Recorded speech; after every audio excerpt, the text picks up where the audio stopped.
नमस्कार विद्यार्थी मित्रांनो, ABK स्मार्ट स्टडी या आपल्या यूट्यूब चॅनलवरती तुम्हा सर्वांचे हार्दिक स्वागत आहे। तर मित्रांनो, आपले तलाठी भरतीचे 2019चे पेपरची सिरीज चालू आहे। तर या अगोदर आपण जवळपास एकूण 10 जे पेपर होते 11 जुलै 2019 पर्यंतचे जे पेपर होते ते एकूण 2019चे 10 पेपर संपूर्ण पेपर जे आहेत ते आपण स्पष्टीकरणासहित कव्हर केलेले आहेत। त्याचप्रमाणे आज आपण इथे 12 जुलै 2019चा जो पेपर झाला सकाळच्या 10च्या सत्रातील, तर तो पेपर आज आपण इथे संपूर्ण स्पष्टीकरणासहित पाहणार आहोत, ज्यामध्ये आपण त्याचा भाग 1 पाहणार आहोत, ज्यामध्ये त्यातील पहिले जे महत्त्वाचे 25 प्रश्न आहेत तर ते या आज आपण भाग 1 मध्ये पाहणार आहोत। त्यामुळे आगामी येणाऱ्या तलाठी भरतीमध्ये तुम्हाला हे प्रश्न म्हणजे फायदा मिळून देऊ शकतात। त्यामुळे तुम्ही हा व्हिडिओ स्किप न करता पूर्ण पहा व तुमच्या मित्रांना देखील शेअर करा। चला तर आता वेळ न घालवता आपण आपल्या डायरेक्ट प्रश्नांकडे वळूयात। पाहूया आजच्या आपल्या 12 जुलै 2019च्या पेपरमधील भाग 1 मधील प्रश्न पहिला। तर प्रश्न पहिला जे तुम्ही पाहू शकता तर काय दिलेला आहे तर ते इंग्लिश ग्रामरवरती आहे। Choose the appropriate prepositional phrase for the given sentence. खालील वाक्यासाठी योग्य प्रेपोजिशनल फ्रेजचा आपल्याला इथे वापर करायचा आहे। तर इथे काय दिलं, if you don't hold the string tightly the balloon will. तर आता इथे काय म्हटलं आहे, यू डोंट होल्ड म्हणजे तुम्ही स्ट्रिंग टाइटली, जर तुम्ही ते फुग्याची दोरी, आता स्ट्रिंग म्हणजे काय, फुग्याला जी खाली दोरी बांधलेली असते, उडणारा जो फुगा असतो त्याला, तर त्याला स्ट्रिंग म्हणतो आपण। त्या स्ट्रिंगला जर तुम्ही घट्ट पकडलं नाही तर द बलून विल काय म्हणतो आपण, ब्लो अवे, म्हणजे उडून जाईल म्हणतो तो बलून, जर तुम्ही ती दोरी घट्ट नाही पकडली तर, म्हणजे काय येईल इथे, ब्लो अवे येतं। If you don't hold the string tightly the balloon will blow away, म्हणजे ऑप्शन 1 मध्ये दिलेला आहे। कारण हे साधा वर्तमान काळातलं आहे, भविष्य काळातलं आहे, म्हणून आपण इथे क्रियापदाचं पहिलं रूप वापरतो, blow away. If you don't hold the string tightly the balloon will नंतर ब्लो अवे येणार, म्हणजे तो फुगा उडून जाईल जर तुम्ही तो घट्ट पकडली नाही त्याची दोरी तर, म्हणजे ऑप्शन ए जे आहे ते ब्लो अवे आपलं आन्सर असेल, योग्य प्रेपोजिशनल फ्रेज असेल ती। पुढील प्रश्न, पुढील वाक्यप्रचारांचा योग्य अर्थाचा पर्याय निवडायचा आपल्याला। तर इथे काय, खाजवून खरूच काढणे। तर एखाद्याला आपण कधी म्हणतो खाजवून खरूच काढली, तर म्हणतो तर मुद्दाम कळ लावून भांडण काढणे, म्हणजे कारण नसताना उगीच दुसऱ्याच भांडण चालू असताना उगीच त्याला काय तर चिडवायचं म्हणायचं, आणि म्हणून उगीच भांडण जेव्हा आपण काढतो एकमेकांमध्ये दुसऱ्याबद्दल, त्याला आपण काय म्हणतो, मुद्दाम कळ लावून भांडण काढणे म्हणतो, म्हणजे खाजवून खरूच काढणे म्हणतो, म्हणजे ऑप्शन बी जे आहे ते आपलं आन्सर आहे। पुढील प्रश्न, एका बॉक्समध्ये 4 पांढरे 5 लाल आणि 6 पिवळ्या रंगाचे चेंडू आहेत। बॉक्समध्ये यादृच्छिकपणे एक चेंडू उचलला जातो, तर उचललेला चेंडू पांढरा किंवा लाल असण्याची संभाव्यता काय आपल्याला काढायचं आहे। तर एकूण चेंडू किती आहे ते, हे 4 पांढरे 5 लाल आणि 6 पिवळे, 6 आणि 5 11 आणि 4 किती, एकूण 15, म्हणजे हे 15 C1, म्हणजे त्यातला एक चेंडू आपल्याला काढायचा आहे। आता त्या 15 पैकी जेव्हा तुम्ही एक चेंडू काढाल तर त्यापैकी तो चेंडू एक तर कुठला पाहिजे, एक तर पांढरा तर पाहिजे किंवा एक तर लाल पाहिजे। तर आता पांढरे किती चेंडू आहेत, 4 आहेत, म्हणजे तिथे काय येणार, 4C1 येणार। आणि एक तर कोणता, आता किंवा जेव्हा असतं तर तेव्हा काय करायचं, त्यांची बेरीज करायची असते, म्हणजे 4 पैकी 1, म्हणजे 4 पांढऱ्यापैकी 1 तर असेल, किंवा लाल किती आहेत, 5, म्हणजे ह्या 5 लालपैकी 1 असणार आहे। म्हणजे 4C1 अधिक 5C1 भागिले किती एकूण चेंडू आहेत, 15, म्हणजे 15C1। आता 4C1ची किंमत 4 असते, 5C1ची 1, म्हणजे C म्हणजे काय, कॉम्बिनेशन म्हणतो, म्हणजे 5 पैकी 1 म्हणजे 5C1, म्हणजे त्याची 5 असते आणि 15ची 15, म्हणजे इथे काय येईल तर 4 अधिक 5 भागिले हे 15 येतं, 5 आणि 4 किती, 9, म्हणजे इथे 9 भागिले 15 येईल। 3 एके 3, 3 त्रिक 9, 3 5 15, किती आलं, 3/5 आलं। म्हणजे एका बॉक्समध्ये 4 पांढरे 5 लाल आणि 6 पिवळ्या रंगाचे चेंडू आहेत, तर त्यामधील एक चेंडू जर तुम्ही काढला तर तो चेंडू पांढरा किंवा लाल असण्याची संभाव्यता काय असेल तर ती 3/5 आलेली आहे, म्हणजे ऑप्शन ए मध्ये जे दिले ते आपलं आन्सर असेल। तर तो चेंडू पांढरा किंवा लाल असण्याची संभाव्यता काय असेल तर ती 3/5 असेल, म्हणजे ऑप्शन ए मध्ये दिले ते आपलं आन्सर असणार आहे। पुढील प्रश्न, तर हा इंग्लिश ग्रामरवर आधारित प्रश्न आहे। काय आहे, choose the appropriate articles to complete the given sentence. मी खालील वाक्य पूर्ण करण्यासाठी तुम्हाला योग्य आर्टिकल्स, म्हणजे अ अँड द, त्याला आपण उपपदे म्हणतो, त्या उपपदांचा तुम्हाला इथे वापर करायचा योग्य। तर इथे काय दिलं आहे, my grandmother told me an interesting story, म्हणजे इंटरेस्टिंग म्हणजे त्याला आपण मनोरंजनात्मक म्हणतो, म्हणजे माझी आजी माझ्या आजीने मला एक मनोरंजनात्मक म्हणजे गोष्ट सांगितली। दॅट हॅड, म्हणजे त्यातले कॅरेक्टर काय होते, that had the character of, म्हणजे आता इथे द कॅरेक्टर येणार इथे काय, that had the character of a young boy, म्हणजे त्यामध्ये यंग मुलाचं एक पात्र होतं, त्यात एक उंदीर एक होता, म्हणजे अ माऊस येईल, अँड ॲन अंब्रेला म्हणतो, काय म्हणतो, ॲन अंब्रेला, म्हणजे एक छत्री होती। म्हणजे आजीने मला जी गोष्ट सांगितलेली होती मनोरंजनात्मक, त्यामध्ये कोणकोणते कॅरेक्टर म्हणजे कोणकोणती पात्र होती, तर एक लहान मुलगा होता, एक उंदीर होता आणि एक छत्री होती त्यामध्ये. म्हणजे दी, आणि ॲन याप्रमाणे हे योग्य आर्टिकल येतील. म्हणजेच my grandmother told me an interesting story that had the characters of a young boy, a mouse and an umbrella म्हणतो मी. द, आणि ॲन हे 4 जे आर्टिकल्स आहेत तिथे रिकाम्या जागी येतील. म्हणजे ऑप्शन ए मध्ये जे दिले ते आपलं ॲन्सर असेल. पुढील प्रश्न, तर खालीलपैकी कोणत्या 2 विभक्तीचे प्रत्यय सारखे असतात? तर तुम्हाला माहितीच आहे, तर द्वितीया आणि चतुर्थी यामध्ये विभक्ती प्रत्यय कशा असतात, सारखेच असतात. म्हणजे स लाते, स ला नाते. म्हणजे म्हणजे कारकार्थ काय असतो द्वितीयाचा, तर ते कर्म असतं आणि चतुर्थीचा ते संप्रदान असतं. म्हणजे दान करण्याची ती गोष्ट घडते तिथे आपण चतुर्थी विभक्ती वापरतो. म्हणजे द्वितीय आणि चतुर्थी याची जे प्रत्यय असते सारखे असतात. म्हणजे ऑप्शन सी जे आहे ते आपलं ॲन्सर असेल. पुढील प्रश्न, जीवनसत्व ही आपले शरीर, डोळे, दात आणि हिरड्यांना निरोगी आणि मजबूत ठेवणारी अन्नतत्व असतात. म्हणजे ते व्हिटॅमिन्स म्हणतो त्यांना आपण. व्हिटॅमिन्स काय करतात, आपले शरीर, डोळे, दात, हिरड्या आहेत तर ते निरोगी ठेवण्या आणि त्यांना मजबूत ठेवण्याचं ते काम करतात. म्हणजे ते अन्नतत्व जे आहेत त्या घटकांना पुरवतात. तर खालीलपैकी कोणता जीवनसत्वाचा प्रकार नाही? तर जीवनसत्वे कोणती असतात? अ, ब, ए, बी, सी, डी. म्हणजे अ, ब, क, ड, ई, अ, ब, क, ड, ई आणि के असे एकूण अ, ब, क, ड, ई, के एकूण अशी 6 जीवनसत्वे आहेत. तर ब व क जे आहेत ती पाण्यात विरघळतात आणि अड, ई, के जे आहेत ती मेदामध्ये विरघळणारे आहेत. असे एकूण 6 जीवनसत्वे असतात.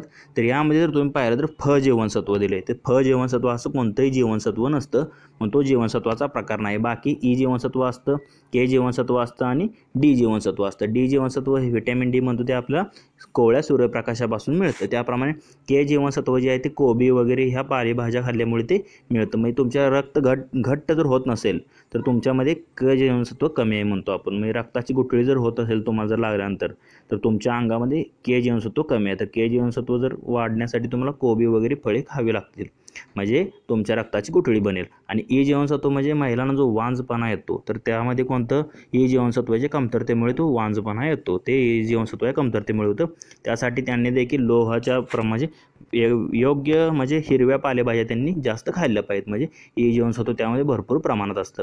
तर फ जीवनसत्व असं कोणत्या प्रकारचं नसतं, म्हणून ऑप्शन ए जे आहे ते आपलं ॲन्सर असेल ते चुकीचं ठरतं.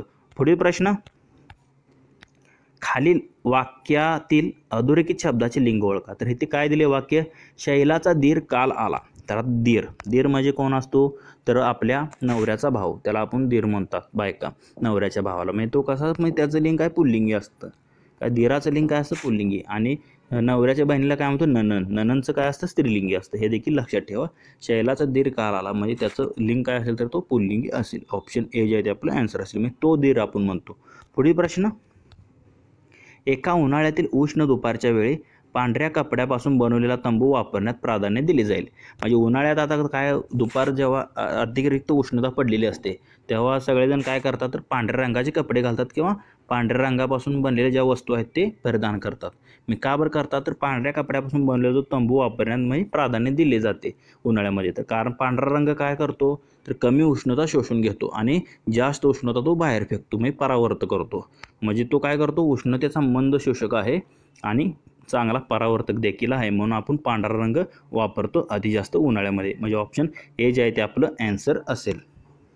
आणि पांढऱ्याच्या विरोधार्थी काय, काळा रंग. काळा रंग काय करतो, उष्णता शोषून घेतो जास्त प्रमाणात आणि काय करतो, आणि मंद परावर्त करतो. म्हणजे उष्णतेला जास्त शोषून घेतो आणि कमी परावर्तित करतो. कोणता रंग, काळा रंग. त्या पांढऱ्याच्या विरुद्ध असतो. पण ते पांढरा रंग आपण उन्हाळ्यात वापरतो कारण तो उष्णतेचा मंद शोषक आणि चांगला परावर्तक असतो म्हणून.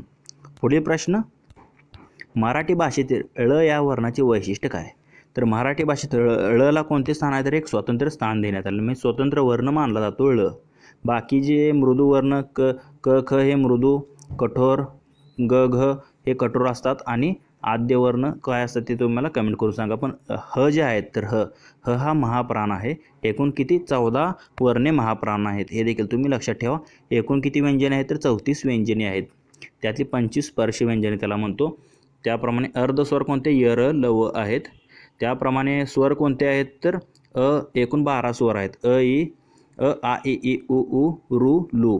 याप्रमाणे ए ऐ ओ औ असे एकूण किती 12 स्वर आहेत. त्या स्वरांमध्ये देखील 3 प्रकार पडतात. तर तेवढं काय डिटेलमध्ये आपण जात बसायचं नाही. तर इथे काय दिले, ळ या वर्णाचे वैशिष्ट्य काय आहे, तर ळ काय मानला जातो, एक स्वतंत्र वर्ण मानला जातो. म्हणजे ऑप्शन बी जे आहे ते आपलं आन्सर असेल. पुढील प्रश्न, एका इमारतीतील पहिल्या मजल्याची उंची 14.104 मीटर इतकी उंच आहे. पहिली इमारत किती, 14.104 मीटर उंच आहे. तर दुसऱ्या मजल्याची उंची किती आहे, तर त्या इमारतीच्या दुसऱ्या मजल्याची उंची 22.103 मीटर आहे दुसऱ्या मजल्याची उंची. तर दुसऱ्या मजल्याचं छत हे पहिल्या मजल्यापेक्षा कितीने उंच आहे, म्हणजे किती मीटरने उंच आहे आपल्याला काढायचं आहे. तर हे कसं काढतो आपण, तर आता इथे तुम्ही पाहू शकता पहिल्या मजल्याची उंची किती दिली आहे, 14.104 मीटर दिले आणि दुसऱ्या मजल्याची उंची 22.103 मीटर दिली आहे. तर दुसऱ्या मजल्याचे छत पहिल्यापेक्षा कितीने जास्त काढण्यासाठी आपल्याला काय करावं लागेल, दुसऱ्या मजल्याच्या उंचीमधून पहिल्या मजल्याची उंची वजा करावं लागेल. आता दुसऱ्या मजल्याची उंची किती आहे, 22.103 आहे. वजा काय करावं लागेल तुम्हाला, हे पहिल्या मजल्याची उंची 14.104 वजा करावं लागेल. तर हे 22मधून 14 डायरेक्ट पूर्ण संख्यामधून पूर्ण संख्या वजा होते. किती राहतात, 22मधून 14 गेले 8 राहिले. तर 22 वजा 14 आणि हे राहिले काय 103 वजा 104. यांचा जर तिरकस गुणाकार केला तर 4 एके 4 वजा 3 एके 3 भागिले 4 त्रिकोण 12, म्हणजे 4 वजा 3 भागिले 12 आणि 22मधून 14 गेले 8 राहिले. म्हणजे 8 पूर्णांक, हे 4मधून 3 गेले 1 राहिले, 1/12 म्हणजे 8.1/12 मीटरनी दुसऱ्या मजल्याची छत पहिल्यापेक्षा उंच असेल. म्हणजे आपला आन्सर काय असेल, तर कशामध्ये दिले, 8.1/12. तर इथे ऑप्शन डी मध्ये दिले, तुम्ही पाहू शकता इथे 8.1/12 एवढ्या मीटरने दुसरा मजला पहिल्यापेक्षा उंच असणार आहे. तेच आपलं आन्सर असेल. पुढील प्रश्न, दिलेल्या शब्द गटातून विरुद्धार्थी शब्द ओळखा. तर रंग, आता रंग कसे असतात, एक तर फिकट असतात आणि फिकटच्या विरुद्धार्थी काय म्हणतो आपण, गडद म्हणतो. एक तर रंग फिकट असतो फिकटच्या विरुद्धार्थी, तर एक ते गडद असतात. फिकट किंवा गडद असतात. म्हणजे फिकटच्या विरुद्धार्थी काय शब्द येतो, गडद येईल. म्हणजे डार्क म्हणतो त्याला आपण, म्हणजे लाईट आणि डार्क हे असे इंग्रजीमध्ये झालं. फिकट आणि गडद हे मराठीत झालं. पुढील प्रश्न, choose the option with the appropriate prefix to complete the given sentence. तर प्रिफिक्स म्हणजे काय, तर त्याला आपण पूर्व प्रत्यय म्हणतो किंवा उपसर्ग घटित शब्द म्हणतो मराठीत. तर आता योग्य प्रिफिक्स आपल्याला इथे लावायचा आहे. तर I stood as the dash dash runner in the running race. तर आता आय शूड ॲज द, तर काय म्हणतो, फोर रनर. तर फोर रनर म्हणजे काय, अग्रदूत, म्हणजे सगळ्यात अग्रदूत, म्हणजे रनरचा जो अग्रदूत म्हणून मी काय तिथे उभा होतो रनिंगच्या रेसमध्ये. मग I stood as the forerunner in the running race. तर फोर रनर म्हणजे काय, अग्रदूत म्हणतो त्याला आपण. म्हणजे संपूर्ण जर अर्थ आपण जर घेतला तर धावण्याच्या शर्यतीत मी अग्रदूत म्हणून उभा राहिलो असा त्याचा अर्थ होतो. म्हणजे I stood as the forerunner in the running race, म्हणजे फोर रनर, FORRUNNER. म्हणजे ऑप्शन ए जे आहे ते आपले आन्सर असेल. I stood as the forerunner in the running race, म्हणजे अग्रदूत म्हणून मी उभा राहिलो रनिंगच्या रेसमध्ये. पुढील प्रश्न, भारताच्या मुख्य निवडणूक आयुक्ताचा कार्यकाळ किती असतो. तर मला वाटतं आत्तापर्यंत आपण जेवढे पेपर पाहिले त्यामध्ये भारताच्या मुख्य निवडणूक आयुक्तावर जवळपास हा 5वा ते 6वा प्रश्न आहे. तर सध्याचे आपले भारताचे मुख्य निवडणूक आयुक्त कोण आहेत, तर 11वे यशवर्धन सिंग ठाकूर हे सध्याचे आपले 11वे मुख्य निवडणूक आयुक्त आहेत. आणि त्यांना निवडतं कोण, तर राष्ट्रपती हे त्यांची नियुक्ती करतात असा देखील प्रश्न आलेला होता. त्यांचा कार्यकाळ किती असतो, तर मुख्य निवडणूक आयुक्तांचा कार्यकाळ हा 6 वर्षे इतका असतो. तर कशामध्ये तरी ऑप्शन सी मध्ये दिलेला आहे. भारताच्या मुख्य निवडणूक आयुक्तांचा कार्यकाळ किती असतो, तर एकूण 6 वर्षे ते पदावर राहू शकतात भारताचे मुख्य निवडणूक आयुक्त. पुढील प्रश्न, तर इंग्लिश ग्रामरवरती आहे. काय, choose the most suitable determiner for the given sentence. तर योग्य डिटर्मिनरचा तुम्हाला इथे वापर करायचा आहे वाक्य पूर्ण होण्यासाठी. तर इथे काय दिले, you can buy these maps at dash dash book store, they all have them. आता इथे काय येतं, तर आता इथे काय, you can buy these maps at any book store म्हणतो. म्हणजे कोणत्याही पुस्तक दुकानामधून तू ते नकाशे विकत घेऊ शकतो आपण म्हणतो. म्हणजे काय, कोणत्याही पुस्तक दुकानामधून ते नकाशे घेऊ शकतो. दे ऑल हॅव देम म्हणजे त्यांच्याकडे सर्व प्रकारचे नकाशे उपलब्ध आहेत आणि त्या सर्व दुकानांमध्ये ते कोणत्याही दुकानामध्ये ते उपलब्ध आहेत नकाशे. म्हणजे असं हे वाक्य आहे. म्हणजे you can buy these maps at any book store, म्हणजे कोणत्याही बुक स्टोअर म्हणतो ते नकाशे विकत घेऊ शकतो नकाशे. म्हणजे ऑप्शन कशामध्ये दिले, डी मध्ये दिले, ते आपले आन्सर असेल. तर इथे काय योग्य डिटर्मिनर, तर इथे एनी येईल. पुढील प्रश्न, रिकाम्या जागी योग्य पर्याय निवडा. तर इथे काय दिले, शाळा सुटली, घरी जाण्याची वेळ झाली. मी शाळा सुटली, आता घरी जाण्याची वेळ झाली असं आपण म्हणतो. तर शाळा सुटली, आता घरी जाण्याची वेळ झाली आहे. ऑप्शन ए जे आहे ते आपलं आन्सर असेल. पुढील प्रश्न, एका बॅगेमध्ये 6 पांढरे आणि 8 पिवळे चेंडू आहेत. तर हा प्रोबॅबिलिटीवरती संभाव्यतेवरील प्रश्न आहे. मी जवळपास आतापर्यंत जर मी पेपर पाहिलेत तर प्रत्येक पेपरमध्ये 1 ते 2 प्रश्न हमखास विचारले आहेत संभाव्यता ह्या टॉपिकवरती. त्यामुळे आता देखील TCS पॅटर्ननुसार यामध्ये सुद्धा तुम्हाला विचारला जाऊ शकतो यावर असा प्रश्न. त्यामुळे संभाव्यता हा टॉपिक व्यवस्थित करून ठेवा मित्रांनो. तर ते 6 पांढरे आणि 8 पिवळे चेंडू आहेत. मग एकूण चेंडू किती झाले? 14 चेंडू झाले. 8 आणि 6 14. तर ते चांगले मिसळले, एकमेकात मिसळले आणि यादृच्छिकपणे म्हणजे काय न बघता त्यातून एक चेंडू काढला गेला. तर पांढरा चेंडू मिळण्याची संभाव्यता काढायची. आता एकूण किती? 14 चेंडू आहेत. म्हणजे 14 पैकी 1 14 C1 येणार खाली. आणि किती कोणता पांढरा चेंडू मिळण्याची संभाव्यता? तर आता इथे पांढरे किती आहेत? 6. वर काय येणार? 6 C1 येणार. म्हणजे 6 C1 भागेल 14 C1 म्हणजे किती? हे 6 भागिले 14 येतं. 6 C1ची किंमत 6 असते. 14 C1ची किंमत 14 असते. 6 भागिले 14 बेत्रिक 6 बेसाती 14 म्हणजे काय आलं? 3 भागिले 7 आलं. 3/7 आलं. ऑप्शन ए मध्ये दिले ते आपले आन्सर असले. म्हणजे त्यातला पांढरा चेंडू मिळण्याची संभाव्यता काय असणार आहे? तरी 3/7 असणार आहे. ऑप्शन ए मध्ये दिले ते आपलं आन्सर असेल 3/7. पुढील प्रश्न. Choose the option that has the correct spelling for the missing word in the given sentence. मी खालील दिलेले जे वाक्य आहे त्यामध्ये जे रिकामी जागा आहे तर तिथे कोणतं इथं करेक्ट स्पेलिंग येईल आपल्याला इथे निवडायचं आहे. तर फेदरचं स्पेलिंग काय असतं? तर आता इथे वेदर दिले. वेदर म्हणजे हे काय होतं? आता हवामान होतं. पण फेदरचं काय असतं? WHETHER असतं. ऑप्शन ए मध्ये दिले. तर whether you use it or not म्हणजे तू ते वापरू शकतो, वापर किंवा न वापर. You will need to pay for it म्हणजे तुला त्याचे पैसे भरावेच लागतील. तू ते वापरलं काय न वापरलं काय तुला त्या वस्तूचे पैसे तुला भरावेच लागतील असा याचा अर्थ आहे. म्हणजे काय? तू वापर किंवा न वापर म्हणतो. तर फेदरला आपण काय म्हणतो? म्हणजे की नाही त्याचा अर्थ. म्हणजे तू वापर किंवा न वापर. You will need to pay for it म्हणजे तुला त्याचे पैसे भरावेच लागतील. म्हणजे इथं काय फेदर करेक्ट स्पेलिंग काय असेल? WHETHER असतं. काय असतं? WHETHER. ऑप्शन ए मध्ये दिले ते आपलं करेक्ट आन्सर असेल. तसेच मित्रांनो तुम्हाला जर याची PDF हवी असेल तर आपले टेलिग्राम चॅनलसुद्धा आहे. तर त्या टेलिग्राम चॅनलवर तुम्हाला याची PDF मिळू शकते. त्याची लिंक आम्ही डिस्क्रिप्शनमध्ये दिलेली आहे. तिथे तुम्ही टेलिग्राम चॅनल जॉईन करून त्याची PDF मिळवू शकता. पुढील प्रश्न काय आहे? मार्च 2019मध्ये ASAT मिसाईलच्या मदतीने लाईव्ह सॅटेलाईटला यशस्वीपणे नष्ट केलेल्या योजनेचे नाव सांगा.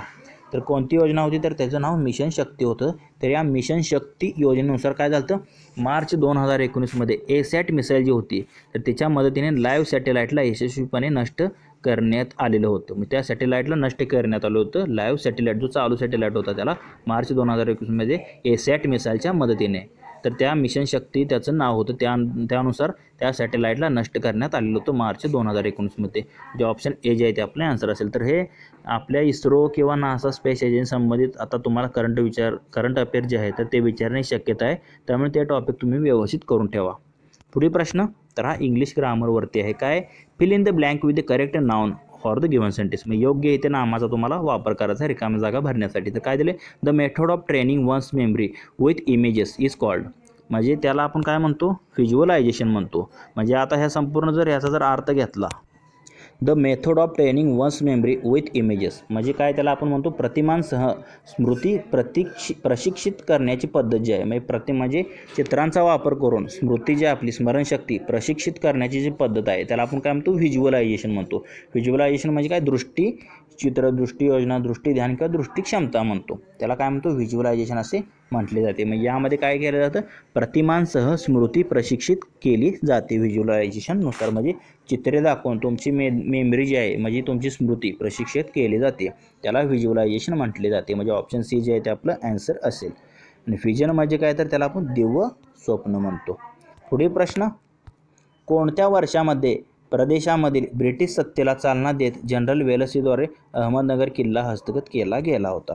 तर कधी केलेला होता? तर तो 1803 मध्ये. तर वेलस्ली कधी? 1899 ते 1805 दरम्यान होता. त्याचा जर तुम्हाला नुसता कालावधी जरी माहीत असला 1899 ते 1805 हा त्याचा कालावधी होता. ह्याच्यामध्येच आता तुम्हाला एकच पर्याय दिसतोय 1899 आणि 1805 मध्ये. ह्याचा तुम्हाला जर नुसार कार्यकाल जरी माहीत असला त्यावरून तुम्ही याचं उत्तर देऊ शकता. मग त्याच्यामध्ये 1803 एकच पर्याय येतोय. वेलस्ली त्या दरम्यान तो गव्हर्नर जनरल होता.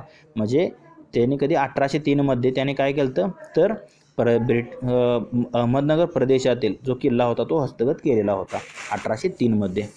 अहमदनगर किल्ला हस्तगत केलेला होता. 1803 या वर्षामध्ये. ऑप्शन बी जे आहे ते आपलं आन्सर असेल. पुढील प्रश्न, तर आता हा देखील संभाव्यतावरती आधारित प्रश्न आहे मित्रांनो. तर इथे काय दिलं, आता 2 फासे एकदाच फेकल्यास एकूण 8 किंवा 10 मिळण्याची संभाव्यता काय आहे. तर आता थोडा मोठा प्रश्न आहे. इथे काय करावं लागेल तुम्हाला, आता 2 फासे फेकल्यावर एकूण किती 36 आपल्याला संभाव्यता मिळतात. म्हणजे फासे म्हणजे काय, सापशिडी ठोकळ्या.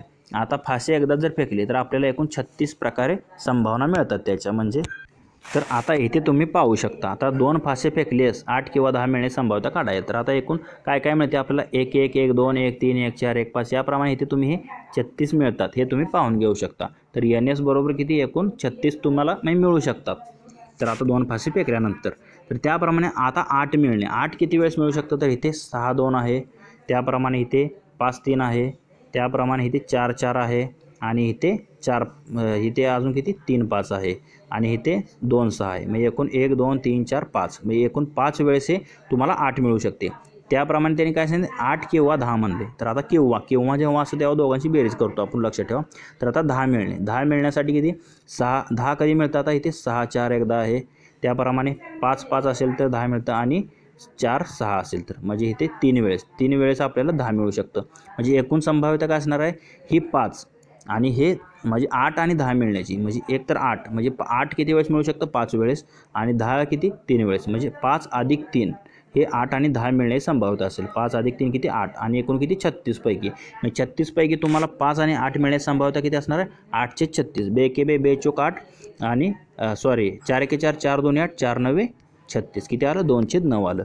म्हणजे 8 किंवा 10 मिळण्याची संभाव्यता किती असेल, 2 फासे एकदाच फेकली असल्यास तर ती 2/9 इतकी संभाव्यता येते मित्रांनो. किंवा जेव्हा इथे वापरतात संभाव्यतेमध्ये, म्हणजे 8 किंवा 10 किंवा 4 किंवा 5 अशी जेव्हा वापरतो, तर तेव्हा ते जेवढी बेरीज येते तेवढी त्यांची बेरीज करायची त्यांची. म्हणजे 8 मिळण्याची संभाव्यता किती 5, आणि ती 10 मिळण्याची 3, यांची बेरीज करायची 5 अधिक 3. कधीही तुम्हाला विचारू दे असं करायचं, किंवा आलं काय बेरीज करायची. तर किती येते, 8 किंवा 10 मिळण्याची संभाव्यता तर ती 2/9 येते. म्हणजे आपला आन्सर काय असेल, तर ते पर्याय क्रमांक 2 मध्ये दिलेलं आहे. 2/9 काय असेल, तर 8 किंवा 10 मिळण्याची संभाव्यता असेल 2 फासे एकदाच फेकल्यास. ऑप्शन बी जे आहे ते आपलं आन्सर असेल. पुढील प्रश्न, 26 फेब्रुवारी 2019 मध्ये भारतीय IAF फायटर विमानांनी, म्हणजे भारताची जी IAF फायटर विमानांनी पाकिस्तानामधील जैश ए मोहम्मद या प्रशिक्षण शिबिरावर हल्ला केला, त्या जागेचे नाव. आता तुम्हाला माहिती आहे 2019 मध्ये मोठी घटना झाली होती, ज्यामध्ये जे आपली जी भारताची IAF फायटर विमान आहेत, तर त्यांनी काय केलं, तर पाकिस्तानातील जैश ए मोहम्मदचे जे प्रशिक्षण शिबिर होते, तर तिथे हल्ला केला, व ते संपूर्ण जे हल्ले करून तिथले जे म्हणजे दहशतवादी लपले होते त्यांना तिथे ठार मारण्यात आलेलं होतं. त्या शिबिरावर हल्ला केला. तर त्या जागेचं नाव काय होतं, तर बालाकोट. बालाकोट आता तुम्हाला माहिती आहे बालाकोट. तर त्या बालाकोट या ठिकाणी 26 फेब्रुवारी 2019 भारतीय IAF फायटर विमानाने पाकिस्तान जैश ए मोहम्मद या प्रशिक्षण शिबिरावर हल्ला केलेला, त्या जागेचं नाव काय होतं, तर बालाकोट होतं. म्हणजे ऑप्शन बी जे आहे ते आपलं आन्सर असेल, बालाकोट. तर इथे तुम्ही थोडी त्याची माहिती पाहू शकता. तर 2019चा बालाकोट हवाई हल्ला भारतीय वायुसेनेने पाकिस्तान व्याप्त काश्मीरमधील जे बालाकोट शहरावर होतं, तर तिथे केला होता. तर हा हल्ला कधी 26 फेब्रुवारी 2019 रोजी करण्यात आला होता. भारतीय वायुसेनेच्या 12 मिराज 2000 जेट विमानांनी, म्हणजे 12 मिराज 2000 जेट जे विमान आहेत, तर त्या नियंत्रण रेषेच्या पलीकडे जाऊन बालाकोटजवळ जी दहशतवादी अड्डे होते, तर त्या अड्ड्यावर हल्ला चढवलेला होता. कधी 2019 26 फेब्रुवारीला. आता तुम्हाला एक त्याबद्दल आठवलं की अभिनंदन वर्धमान म्हणजे विंग कमांडर जे होते, तर तुम्हाला माहीत असेल त्यांना तिथे म्हणजे पाकिस्तानमध्ये ते अडकले होते त्या हल्ल्यामध्ये. अभिनंदन वर्धमान त्यांची त्यानंतर सुटका करण्यात आलेली होती. कोणाची, अभिनंदन वर्धमान. तुम्हाला माहीत असेल, आता त्यावरून तुम्हाला समजलं असेल की तो हल्ला कसा झाला होता, कधी झाला होता. बालाकोट येथे 2019 मध्ये झालेला होता. पुढील प्रश्न काय आहे, choose the correct form of adjective for the given sentence. मी खाली दिलेल्या वाक्यासाठी योग्य विशेषणाचा वापर करा. जर इथे काय दिलं, India is a Nobel gorgeous land teeming with natural resources. म्हणजे भारत हा कसा आहे, साधन संपत्तीने संपूर्ण नटलेला असा प्रदेश आहे म्हणतो, किंवा भूमी आहे म्हणतो आपण. म्हणजेच भारत हा नैसर्गिक साधनसंपत्तीने नटलेला भव्य भूभाग आहे असं म्हणतो आपण. काय म्हणतो, नैसर्गिक साधनसंपत्तीने नटलेला भव्य भूभाग आहे. टीमिंग म्हणजे काय, परिपूर्ण किंवा विपुल असणे. लँड म्हणजे भूमी म्हणतो. त्याप्रमाणे जॉर्जियस म्हणजे सुंदर, आणि नोबल म्हणजे काय, थोर. किंवा परिपूर्ण म्हणतो किंवा इतरांची पर्वा करणारा किंवा उमदा किंवा प्रामाणिक देखील म्हणतो. म्हणजे भारत कसा आहे हा नैसर्गिक साधनसंपत्तीने नटलेला भव्य भूभाग आहे म्हणतो. म्हणजे इथे काय येणार तर नॅचरल रिसोर्सेस म्हणजे आपल्याकडे नैसर्गिक जे आहेत तर ते साधनसंपत्ती भरपूर आहे भारतामध्ये, विपुल प्रमाणात आहे. पुढील प्रश्न तर काय आहे, एका विशिष्ट दिवशी जेव्हा फॉरेक्सने $1 बरोबर 50 रुपये. आता फॉरेक्स हे काय तर आपलं अपस्टॉक्स तुम्हाला माहीत असेल किंवा स्टॉक्स एक प्रकारचं ती एक ॲप आहे म्हणजे ट्रेडिंग करण्याचं. फॉरेक्स ट्रेडिंग म्हणतो किंवा एंजल वन प्रकारे तुम्हाला माहीत असेल तर ते फॉरेक्स एक ट्रेडिंगचं ॲप आहे. तर काय त्याने $1 बरोबर 50 रुपये आणि 1 रुपया म्हणजे 3 येन असा दर सांगितला. आता येन हे कसं आहे म्हणजे चीनचं आहे सॉरी तर येन जी आहे ती जपानची म्हणजे जपानचं चलन आहे. येन काय 3 म्हणजे 1 रुपयाबरोबर 3 येन असा दर सांगितला आणि $1 बरोबर 50 रुपये आणि चीनचं काय युआन आहे हे देखील लक्षात ठेवा. तर इथे असं सांगितलं आहे त्याने, जेव्हा माझ्याकडे बचत केलेले 21,000 रुपये होते त्यापैकी मी $200 विकत घेतले. आता $200चे $1 कितीला 45 मग $200 किती होतील 45 रुपयाने 45 दोन्ही 900 आणि वरचे 2 शून्य म्हणजे 9,000 रुपये माझे काय झाले तर हे डॉलरमध्ये म्हणजे काय केलं मी $200 विकत घेतले मी 9,000 रुपयाचे विकत घेतले आणि राहिलेले आता किती तर 21,000मधून 9 गेले राहिले किती 12 म्हणजे आता राहिलेले काय केले मी सगळे पैसे येन घेण्यात खर्च केले. मग राहिलेले किती 12,000 रुपये काय होते तर येन घेण्यामध्ये मी खर्च केले. तर ह्या व्यवहारात माझ्याकडे किती येन आले असे तर 1 रुपयाबरोबर 3 येन आहे. 12,000 रुपयाबरोबर काय असणार 12,000 गुणिले 3 करावं लागेल तेवढे येन रुपये असणार. 12 तरी किती 36,000 म्हणजे माझ्याकडे सध्याला किती 36,000 इतके येन आहेत. तर कशामध्ये दिले तर ऑप्शन डी मध्ये दिलेलं आहे. तुम्ही इथे पाहू शकता ऑप्शन डी मध्ये दिले माझ्याकडे सध्याला किती येन आहेत तर एकूण 36,000 येन इतकी रुपये असतील. म्हणजे ऑप्शन डी जे आहे ते आपलं आन्सर असेल 36,000 येन. पुढील प्रश्न भारतामधील युनेस्को जागतिक वारशाच्या ठिकाणांची एकूण संख्या काय आहे तर एकूण किती आहे तर युनेस्कोच्या जागतिक वारशाच्या ठिकाणांमध्ये तर भारतातील एकूण 37 ठिकाणी आहेत. ऑप्शन बी जे आहे ते आपलं आन्सर असेल. तर मित्रांनो आजच्या व्हिडिओमधील आपला हा शेवटचा प्रश्न आहे. काय आहे तर 27 फेब्रुवारी रोजी रशिया भारत आणि चीनच्या म्हणजे IRC परराष्ट्र मंत्र्यांची 16वी सभा जी होती तर ती कोणत्या शहरामध्ये आयोजित केली होती तर चीनचं जे कोणतं शहर होतं तर ते वुझहेन हे जे शहर होतं. तर 27 फेब्रुवारी रशिया भारत आणि चीनची परराष्ट्र मंत्र्यांची 16वी सभा वुझहेन या शहरामध्ये आयोजित केली होती. म्हणजे ऑप्शन ए जे आहे ते आपलं आन्सर असेल. तर मित्रांनो आपला तलाठी भरतीचा 12 जुलैचा 2019चा पेपर चालू आहे ज्यामध्ये आपण त्याचा भाग 1 कव्हर केलेला आहे ज्यामध्ये आपण महत्त्वाचे असे त्याचे 25 पहिले प्रश्न पाहिलेले आहेत. तुम्हाला या 25 प्रश्नांमध्ये कोणती शंका वाटत असेल तर कमेंट करून नक्की कळवा. तसेच तुम्हाला जर हा व्हिडिओ आवडला असेल तर लाईक करा व तुमच्या मित्रांना देखील शेअर करा. तसेच असे जर नवनवीन व्हिडिओ हवे असतील तर आपले YouTube channel ABK smart study subscribe करा व समोरील बेल आयकॉन प्रेस करा. धन्यवाद मित्रांनो. जय हिंद जय महाराष्ट्र.